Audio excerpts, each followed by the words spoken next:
बारिश सरकार कि चमत्कार गणित आपणकर गोटे हाथ में क्विंटाल पिछा 800 टंका बोनस दे फटो उठाउछंती अन्य हाथ में से 800 टंका सार दर बढ़ाई चाषी पकेटरू टाणी नेउछंती। ना लाभ हैला ना क्षति। धान दर 3100 टंका करी ऐतिहासिक उपहार कहउछंती किंतु सेही टंका मिलिबा पूर्वरु चाष पाई दरकारी सार दर ऐतिहासिक भावे आकाश छुईलाणी। यह कौन सहायता ना चाषी दरखा सरकार चाषी को दिले 800 नेले 800 चाषी चाष करेंगे कि नहीं चिंतारे। सरकार धानर दर बढ़ाई 3100 टंका कले किंतु चाषर मेरुदंड डीएपी सार 1450 रु सीधा 2175 टंका को लंप मारिला। यूरिया 266 रु 400 टंका आउ ग्रोमर 1600 रु 2500 टंका। अर्थात सरकार जेतेबेले सार कंपानी सेते नहीं कला अर्थात सरकार जेते देले सार कंपानी सेते नहीं कला। मझिरे रहीगले केवल गरीब चाषी। वर्तमान खरीफ चाष आरंभ हो सारी पुरी जिला अस्तरंग और काकटपुर ब्लॉक रे धान रुआ चली। अस्तरंगर 15टी पंचायत प्राय 70% लोकों परिवार प्रतिपोषण केवल धान उपर निर्भर किंतु चाष आरंभ ही सार दर शुणी चाषी भी चिंतार। समस्या केवल दर नुहे उपलब्धता भी एक मजाक। गत वर्ष अस्तरंगर 10टी पैक्स मध्यरु गोदाम थिला मात्र गोटे केन्द्रापट्टी पैक्स रे। फल सार पाई रातिरु लाइन भोरु ठिया होई भी सार न पाई खाली हाथ में फेरिले चाषी। शेषरे उपाय न पाई कला बजार रु 2 गुण दाम रे किनिले। आउ ए वर्ष तो आउ एक नुआ मास्टर स्ट्रोक सुना जाउछि जे पैक्स रु जेउ चाषी ऋण नेछंती सेमानंकु ही सार मिलिबो बाकी समस्ते जानतु बजार। अर्थात जे ऋण न नेथिबो सार पाइबो नाही से चाष भी करि परिबो नाही। कि सुंदर चाषी मारण नीति।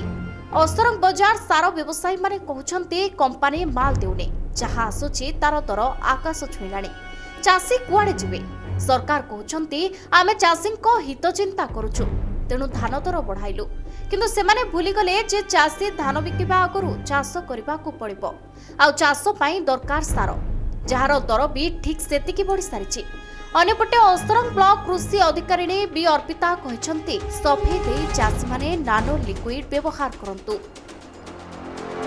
यह ही सरकार को जादूर हिसाब। गोटे पकेट्रु टंका काढ़ी अन्य पकेट्रे पुराई कहबा जे आमे टंका बढ़ाइलु। खरीफ चाषर समय चली आउ 2 मास परे जेतेबेले टॉप ड्रेसिंग पाई सार दरकार हेबो सेतेबेले अस्तरंग काकटपुर चाषी कोन करिवे। लाइन रे ठिया हेबे ना कला बाजार को दौड़िबे। सरकार को यही हिसाब रे चाषीर हिसाब शून्य हो जाउछि। 31 घोषणा एवं समुद्र को संख्या सदृश लगुछि। जदि तुरंत सार दर नियंत्रण न हुए तेबे आगामी दिन में यही अंचलर चाषी रास्ता रे आंदोलन करिवे। सार आज्ञा जेतिके आसीबा कथा कंपनी दबा कथा तार 4 भागरू भागे आज्ञा आसुनी आ जहाँ भी आसुची रेट पूरा एक्सेस रेट होकर आसुची। गोटे बस्ता ग्रोमर दिहरे गोटे लिक्विड दौरान कंपलसरी से लिक्विड भी लोक नवापाई नाराज आ जहाँ आसूची रेट अधिक। आर वर्ष ग्रोमर बस्ता को 1850 1900 टଙ୍କା था ए वर्ष तार दाम बढ़िक 2627 टଙ୍କା पहुँचला। चाषी मैंने आसिक आमको एमती कथा कहते एत रेट केमती कौन करूँ आ प्रति सरकार टिके पदक्षेप नियंतु आ दर उपर नियंत्रण रखु। दर यदि नियंत्रण न रहा आसंदा ये को लोक राजरास्ता को ओह्लैबे सार पाई आंदोलन चलो बहुत प्रकार असुविधा हे। एप्रति सरकार को निवेदन सरकार आ प्रति तुरंत पदक्षेप नियंतु दर उपर नियंत्रण रखु।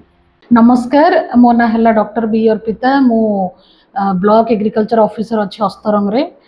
तो मु आमर न्यूज माध्यम रे मु आमर समस्त चाषी भाई भूणी मानन को यही माने गोटे फैक्ट कहबा को चाहे कि मार्केट रे वर्तमान 30% लिक्विड फर्टिलाइजर अवेलेबल अच्छी जोटा कि आपण माने आगुरु दानादार सार पकाउथिले सेटा एक तो अमाउंट रे बड़ तो सेटा को छोट करिया पे वर्तमान गोटे नुआ पद्धतिर नानो फर्टिलाइजर मार्केट रे अवेलेबल अच्छी जोटार चाहिदा सेतेटा मार्केट रे रहुनी काहेकि ना लोक माने ताको व्यवहार ठीक भाव में करि प्लस तार व्यवहारटा करके कौनटा लाभ पाइबा से विषय टिके अवगत नुहति।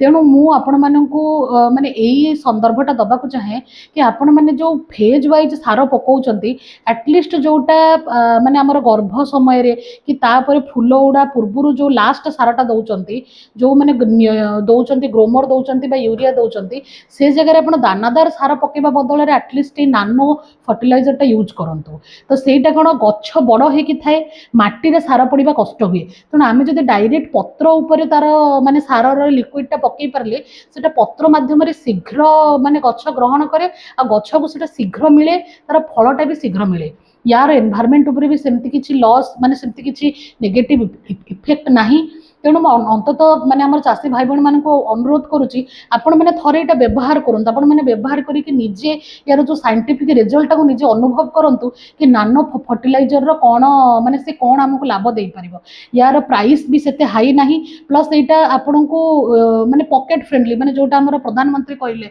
माने गोटे बस्ता आम बोहिकी फील्ड को कहीं नवा आम गोटे लिटर सारटे पॉकेट पुरेकी फील्ड को नवा तेणु मुझे चाषी भाई भाई मान कहूँ चाहे आपण मैंने बहु मात्रा नानो फर्टिलाइजर यूज करंतु एवं आपण मैंने लाभवान होंतु धन्यवाद।